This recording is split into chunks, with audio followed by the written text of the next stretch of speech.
শিক্ষা, সাহিত্য, সংস্কৃতি আর ঐতিহ্যের উত্তরাধিকার ঐতিহাসিক ময়মনসিংহ জেলায় আজকের আয়োজিত ক্ষুদ্র জনগোষ্ঠী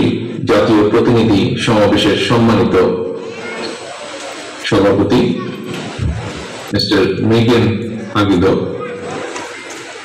উপস্থিত বিশেষ অতিথি জনাব মির্জা ফখরুল ইসলাম আলমগীর, উপস্থিত এই হলের ভিতরে এবং হলের বাইরে আরেকটি যেখানে জায়গা নির্ধারণ করা হয়েছে সেখানে উপস্থিত বাংলাদেশ জাতীয়তাবাদী দলের এবং বিভিন্ন পর্যায়ে অঙ্গ সহযোগী সংগঠন সহ বিভিন্ন পর্যায়ে উপস্থিত নেতৃবৃন্দ, সম্মানিত আলোচকবৃন্দ, অনুষ্ঠানে উপস্থিত বিভিন্ন ক্ষুদ্র জাতিগোষ্ঠী প্রতিনিধি ভাই ও বোনেরা, আপনাদেরকে আন্তরিক শুভেচ্ছা জানাচ্ছি। আসসালামু আলাইকুম।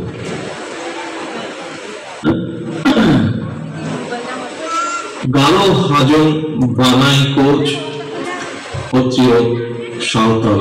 ওরাং মালো মাহুতো খাসিয়া পাত্র এবং মণিপুরী সহ বাংলাদেশে বিশেষ করে সমতল ভূমিতে বসবাসরত বিভিন্ন ক্ষুদ্র জনগোষ্ঠীর বিদ্যমান সমস্যা, সম্ভাবনা এবং করণীয় সম্পর্কে আমাদের আজকের এই অনুষ্ঠানের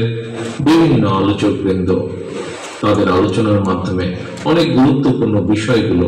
আমাদের সামনে উপস্থাপন করেছেন। সম্মানিত উপস্থিতিবৃন্দ,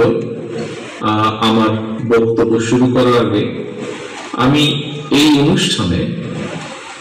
বিশেষ করে বৃহত্তর ময়মনসিংহ এলাকায় সমতলে বসবাসকারী ক্ষুদ্র জনগোষ্ঠীর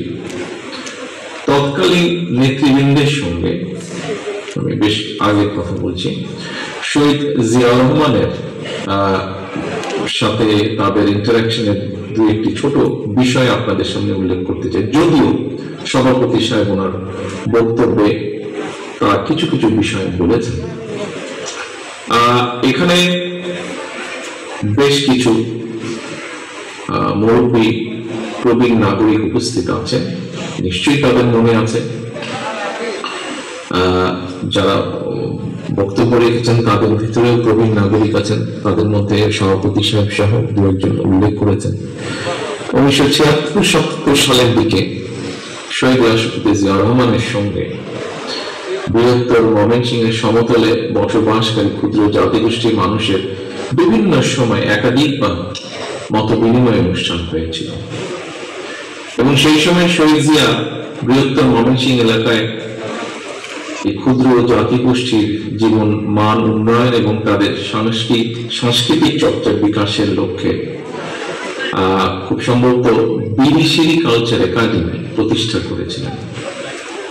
এছাড়াও ট্রাইব্যুনাল ওয়েলফেয়ার অ্যাসোসিয়েশন গঠন করেছিলেন গারো জাতিগোষ্ঠীর জন্য। আমরা এর ভিতরে শুনেছি রেডিওতে সালগীতা প্রোগ্রাম চালু করেছিলেন তিনি। ছাত্র হোস্টেল নির্মাণ, বিশেষ করে বিশেষ উদ্যোগে সরকারি চাকরিতে যে নিয়োগ এবং উচ্চ শিক্ষা